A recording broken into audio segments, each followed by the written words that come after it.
Blessed be and happy equinox, everybody. In this video, I am going to be showing you how I prepare crystals for planting and for placing and for grid work. And this can be seen as a follow-up video to the video I put out recently all about grid work and, wizard on the grid and all of that good stuff. And I'll leave a link in the down bar below because that'll give you a little bit more lore as to what is going on.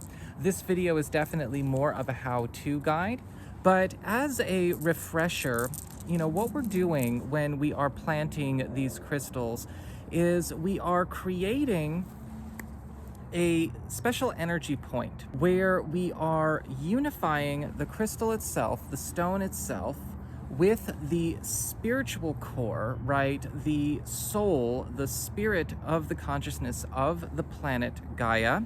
We are unifying the crystal with that consciousness, but we are also unifying the crystal with the spiritual core of the sun and the spiritual core, soul, and consciousness of the sun, and of course the moon, Selene, all at the same time, kind of creating a triangulation. And what happens with that, the reason we do that, is because it helps to not only raise the energy, raise the consciousness of the planet, bring down veils, purge obstructing, denser, lower vibrational energies, to integrate higher energies in order to raise in their own consciousness, raise in their own vibration, and also ease the friction, right? Ease the difficulty that can come when there are extremely high level energy influxes, such as during an equinox or a full moon or a new moon or any kind of point on the wheel of the year. It doesn't have to be an equinox, it could be a solstice or a cross quarter.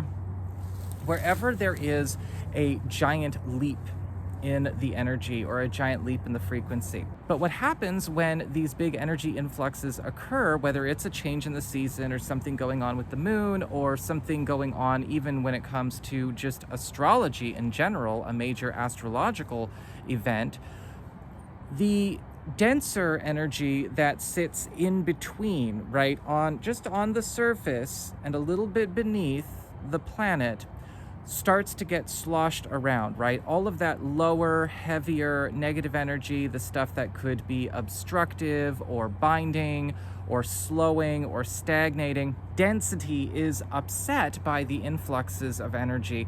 And what happens is as that's broken up and as that is, dissipated and dissolved and, just kind of scattered apart and eventually, deleted, that can create a lot of discomfort and create a lot of unrest, a lot of instability, not only when it comes to humanity, but in the spirit world as well.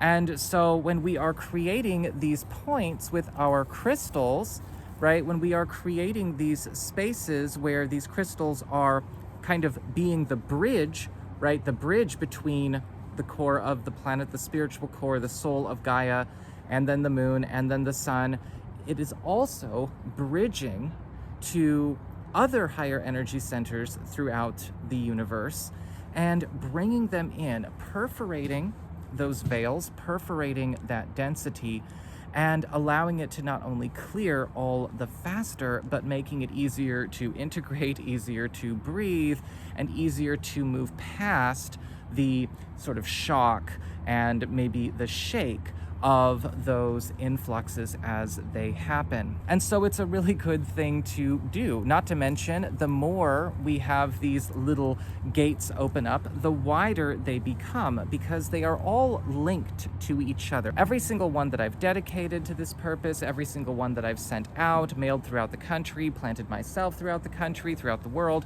as well as every single one that has been dedicated and sent about the world by others who are also doing this job. And again, more info on that on the other video. They're all linked together. And so therefore they all share energy. Even a little baby quartz like this can span, an entire mile in its influence. And then even from there, the energies from its primary influence still spread out and ripple out to everyone and everything around. And so the more we've got working this way, the more we can not only assist with the clearing of the negative, denser, more caustic energies, but also integrate these higher level energies to facilitate advancement in growth and conscious evolution. This is where, the activations of different abilities, the revelations of different aspects of yourself, the power-ups to the abilities that you already have, purging of the veils, which helps you to not only develop and evolve and enhance, but also unlock different blocks that may have existed when it comes to your own psychic ability, your spiritual abilities, magical abilities, spirit communication, whatever it is you're trying to do. Your own energy starts to lighten up and get stronger, and so does everyone and everything around. So moving on to the how-to. So to start, of course, I wanted to make sure that the crystals that I'm going to be working with here are clear and clean. And so these guys have spent a few hours out in the sun. And so they've been completely, wiped clear and refreshed. They're little crystals. They don't need to be out in the sun for very long. My rule of thumb when it comes to, sun clearing and sun charging crystals is when it starts to heat up and it starts to feel warm, right after about an hour or two, you're good to go. You don't have to leave it out all day. Sometimes I forget crystals out in the front yard or the backyard, and they will get, 12, 13 hours of sun, or 2 days, and that's great too. They get, a full day in the sun, a day, a night in the full moon, and then the sun again. But that's really kind of too much, honestly. A few hours is fine. So just a couple of hours in the sun is all you need. And basically you just select what crystals you want to work with. I've got a couple of specimens here, right? Just little quartz points, very affordable. You can get a sack of them for like 15 bucks. On Amazon. And then I've also got some little tumbled guys here for those of you who might not, have access to crystal points, or you already have maybe some points, but you also have some tumbled ones. Yeah, this is for you guys too. And so what I'm going to do is first take the stones that I want to work with. I'm taking these 4, and again, they've been cleansed and cleared and charged in the sun for a good few hours.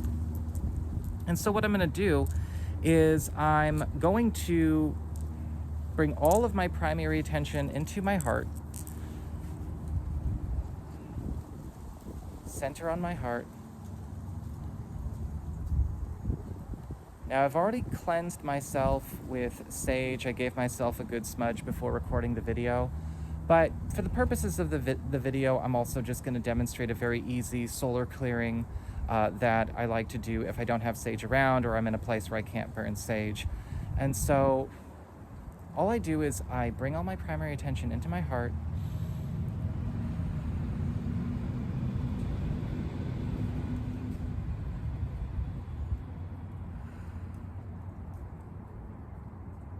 coming out of the mind, coming out of the environment, all into the heart.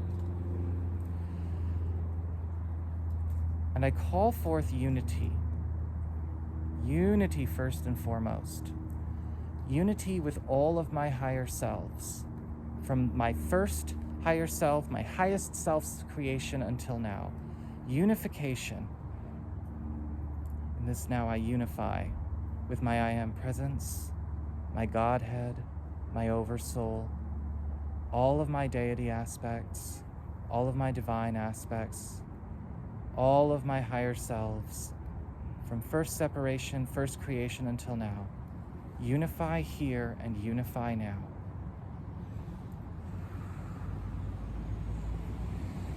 I call forth and command that all negativity, all distortion, all discordant activity, causes, cores, records, and effects, now be stripped from my being, all of my fields, body, mind, spirit, heart, on all levels of my energy bodies, all of my energy fields, wherever they came from, whatever created them, cause, core, record, and effect. And I surrender them to all of my unified divine higher levels right now, to be cast into the sun,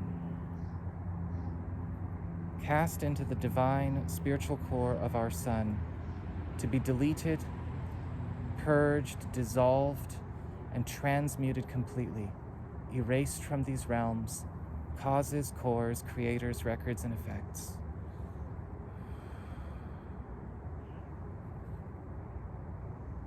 I surrender this in perfect love and perfect trust to all of my unified divine higher levels right now, all of my divine aspects right now.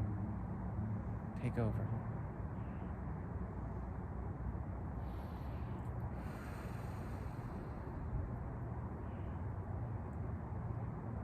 And just take a minute to rest in that. Allowing the sun to just wash everything away, suck all of that up, whatever it is, whatever it could have been, wherever it came from, however much, however many.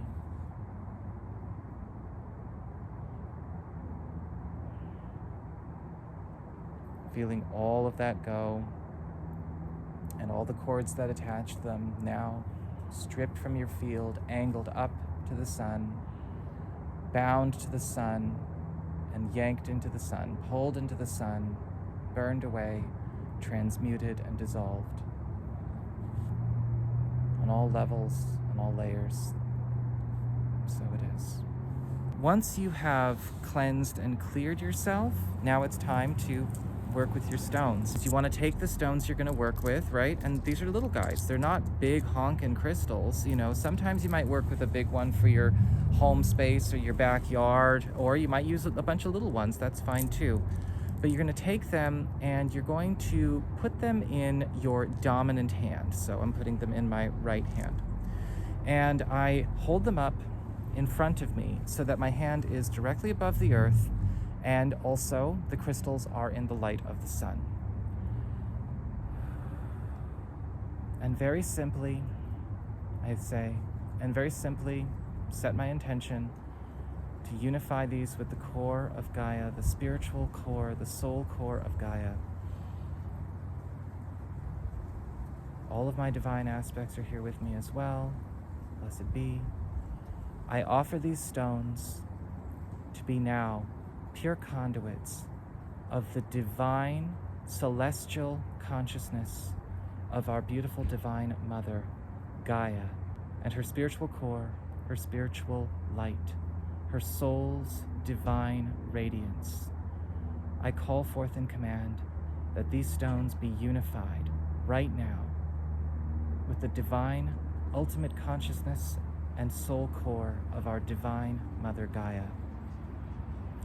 I also call forth that these be unified with the divine spiritual core of our great mighty sun, unified with Gaia, unified with our sun. And may these also be unified with the divine soul consciousness core of our divine guardian moon, Selene. Shine, unify, link now.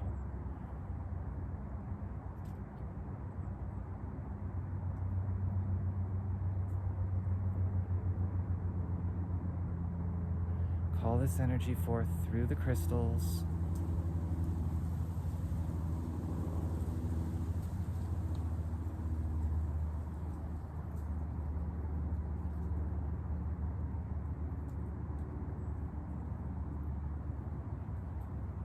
Unifying with the spiritual core of each.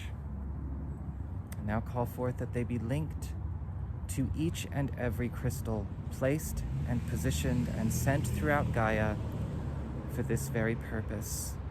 Unify, link, anchor, receive, emanate, and expand. I surrender these to the divine soul of Gaia, our sun, our moon, and the divine ultimate consciousness core, spiritual core and soul of our universe, multiverse, prime creator, all creator source.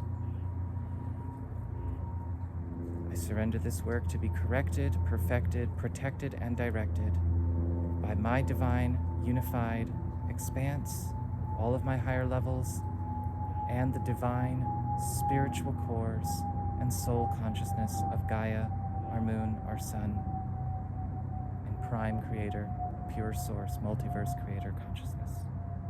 I thank you, I love you, and so it is. Blessed be. And that's it. Now you take them out and you plant them where you want, around where they are not necessarily all clumped up. These are going to cover a pretty big radius. And then again, that energy is still going to seep out from that prime space. And so, you know, having them all crammed together in one tiny little circle, not necessary at all. You know, spread them out a bit. If you've got a big property, of course, hey, you know, place them as far apart as you can, but stay on your property. That's great. If you want to plant them in a state park, if you want to plant them, you know, out in nature in the wilderness, that's awesome. If you're worried about people finding them, of course, you can plant them in discreet places. I mean, I like to drop the tumbled stones, you know, in, let's just say, more densely populated areas, in, you know, shrubberies and big hedges and bushes and things like that. No one will ever find them. And even if they do, they're still going to work. They're still going to do their thing. I have surrendered these to Gaia and the moon and the sun and the universe. Like, these are being protected, directed, and perfected by that. This has nothing to do with me anymore. So it's going to be protected, and maybe it's getting found because it's going to go where it needs to go next.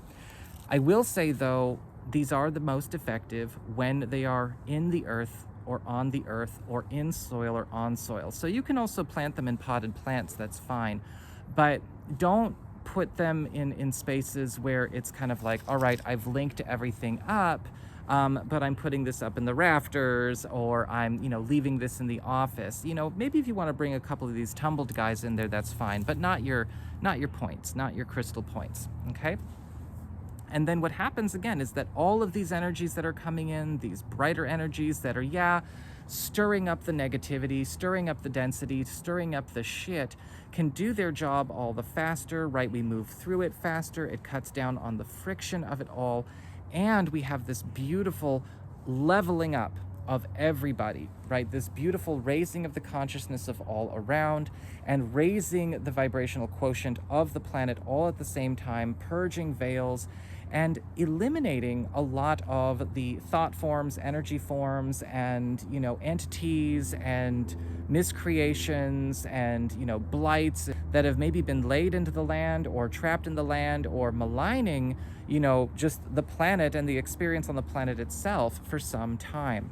So, and it'll also, funny enough, make you a really good friend with the nature spirits, with the good fairies, with the elementals, because they're going through this process as well. This is going to help the animals, it's going to help the plants and the trees. It's a beautiful activity, and it's a beautiful part of doing the work. So I just got done editing that video, and I decided that I thought it would be a good idea to start focusing on frequently asked questions and provide a supplemental clip at the end right now to kind of talk some folks through this, and, you know, also address some things that came up that maybe I didn't talk about in that video because I was focused more on, well, teaching people how to do it and not necessarily giving a huge dissertation on, you know, the whys. Now, one of the questions that comes up a lot has to do with crystal shape and crystal placement. So, you know, what is the difference in the function, say, between a crystal point or a tumbled stone when it comes to this work? And I also want to talk a little bit about using other stones as well. When it comes to looking at the shape, what kind of crystal we're working with, whether it's a point or it is a tumbled stone.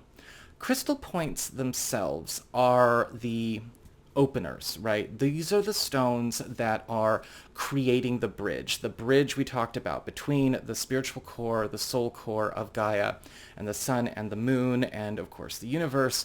That is where we see the anchoring happen. For that matter, also very important, when you are planting your crystal points, make sure you are pointing them with the point facing up.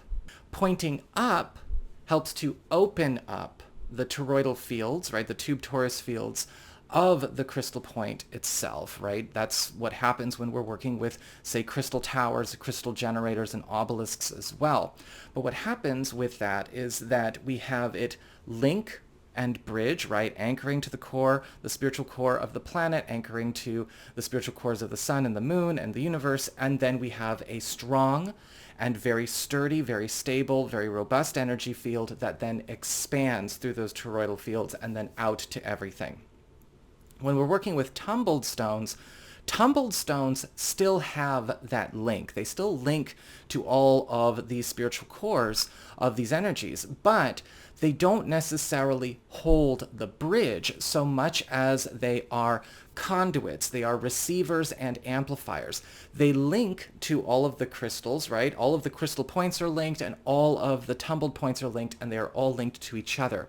And what happens is that they take in those energies that are coming through the crystal points and then vibrate them out, amplify them out, right, in all directions. They can also extend and amplify and fortify the fields of the space. And so that's why I like to work with a little bit of each. I like to work with the points, especially when I'm out in nature. You know, I'm out planting crystals on nature trails or in state parks or, you know, on the beach or on my own property or whatever. And then I will take the tumbled stones maybe into more populated areas or more urban areas where I probably won't find a spot to securely plant a crystal, and then drop them in, you know, bushes or hedges or, you know, little, you know, flower beds and things like that. So they can receive the energies that are coming in through the points elsewhere and then broadcast and amplify them and send them out and share them as well. By the way, when it comes to planting and placing crystals, use common sense. I don't want to hear about people like jumping fences and trespassing and going on to, you know, properties that they are not allowed on to go and do this work. These crystals, whether they are points or they are tumbled stones, have huge areas of effect, right? They cover miles and miles in their radius. And while, yes, the closer together they are, the stronger that central point is, the more get planted and the more get spread, they will feed into each other and amplify each other. And so then their area of effect will expand, and more energy that comes through them will, of course, then saturate their area of effect. And so you don't need to jump fences, you don't need to trespass, you don't need to, you know, do anything along those lines. Next question, is there a good time to do this? You know, at the time of recording this video, you know, we've just come through the equinox, and so does it mean I missed a good time to do this? Do I need to do it at a very specific time? What if it's a Mercury retrograde? What kind of moon phase should I do this in? Is there a good day of the week to do this in? Is my ego coming up with all kinds of different questions to procrastinate doing the work at all? There really isn't like the perfect time to do this. I mean, when we have these big influxes like an equinox or an eclipse or a full moon or a new moon or a cross quarter or a solstice, lots of energy is coming through the planet, through these celestial influences, and it's not just happening in an instant, it's happening over time. You know, you feel these things days before and days after, and that energy is going to work, right? It's already here. So even if you are planting crystals after the equinox or after an eclipse or whatever, you are still helping with the integration of those energies that are already going to work. So there really isn't such a thing as being late, though planting in anticipation of a more intense event would definitely be recommended. Ahead of an eclipse, ahead of an equinox, ahead of a solstice, you know, and so on, of course, that's going to be good. Same with full moons and new moons. We have influxes every month. But we want to make sure that we understand that trying to just kind of clamor onto a date or focus on, oh, is it a waxing moon or is it a waning moon or whatever, that's not really, you know, relevant. I've done these during Mercury retrogrades and eased up the influence of Mercury retrogrades. I've done these during, full moons. I've done these in anticipation of full moons and eclipses and everything. So this really isn't about moon phases or special times or key dates or anything along those lines. It's when you have the time and you have the materials and you have the space. Sometimes you might feel called to go to a certain spot, whether it's a place you've been because more crystals would like to be there, or you may be called out to go to places that you haven't gone to yet, but it's time. There is always a good time to make this happen. Now, in the video, I was working with the energy of the sun, and yes, in my experience, it is best to dedicate and get these crystals ready to work in direct sunlight. However, planting crystals and planting stones and placing them, no, you do not need direct sunlight for that work, right? You can do it on a rainy day, you can do it on a cloudy day, you could drop a few at night, it doesn't matter. Getting them ready to work, do it during the day in direct sunlight if possible. Of course, I live in, the Pacific Northwest, and sometimes that's not always possible, and sometimes I will prepare them, even on a cloudy day, it doesn't matter. If there's light, there's some sunlight, but preferably, yes, during the direct sunlight opportunities that you have, that's the time to dedicate and get these stones ready. But you can place and plant them however, wherever you want, just, of course, be reasonable. Another question came up from somebody about aftercare. And so, do I need to keep an eye on these stones afterwards? What about their energies, a month down the road, 2 months down the road? And this was also brought up in the same question around mailing these crystals to other people, to plant, in other areas, in other territories. And what about keeping them in your house? This is all kind of a sandwich. Now, the first question when it comes to aftercare, kind of like I said before, we've surrendered these to celestial consciousness, right? These are being corrected, perfected, protected, and directed by the spiritual core consciousness of Gaia, the sun, the moon, and the universe. Aftercare is not really something that we need to be too concerned with. Not to mention, whenever these influxes come in, they re-energize and refresh the grid. Mailing crystals out, if you are sending crystals to people that are not practiced in dedicating these, you definitely want to dedicate them yourself. What I like to do is I like to dedicate them and get them prepared and then send them in the mail, right? They don't need the aftercare. They're already being taken care of. And so when I send them out to my friends in Illinois or in Kentucky or in New York or in Texas or wherever, they're already just ready to go and be planted and be placed. No issues there whatsoever. When it comes to keeping these stones in one's home space, you want to keep a few or even a personal grid in your home space or in a flower pot or a flower bed, that's perfectly fine. That's fantastic. Just make sure that, you are also working the land however you can as well. Because when we are kind of keeping things in our home space like that, and they're not touching the ground, they're not really connecting physically with Gaia herself, they still operate as receivers and transmitters of this energy, as conduits, which is, of course, very beneficial, and it does still have a big area of effect.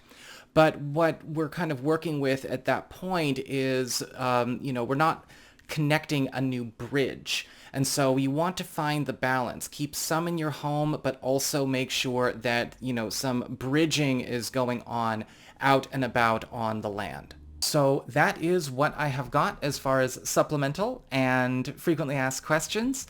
If you have any more questions you would like me to answer, please leave them in the down bar below in the comments section. I'd also like to invite you all to check out my new blog. I've decided to start blogging on integrativemysticism.com. That's my website where I, do all my readings and, all of that tarot and astrology, but I've decided to start blogging, and I've put up this most recent recent blog all about the equinox and going into the final quarter of 2023, and just kind of letting everyone know, what's going on with these incoming waves and a lot of these shifts. And if you are interested in learning a bit more, I'll leave a link for you there in the down bar below. Y'all take care, and thank you so much for dropping by, and I look forward to feeling the shift as we go out and plant our crystals. Y'all take care, and I'll see y'all again soon.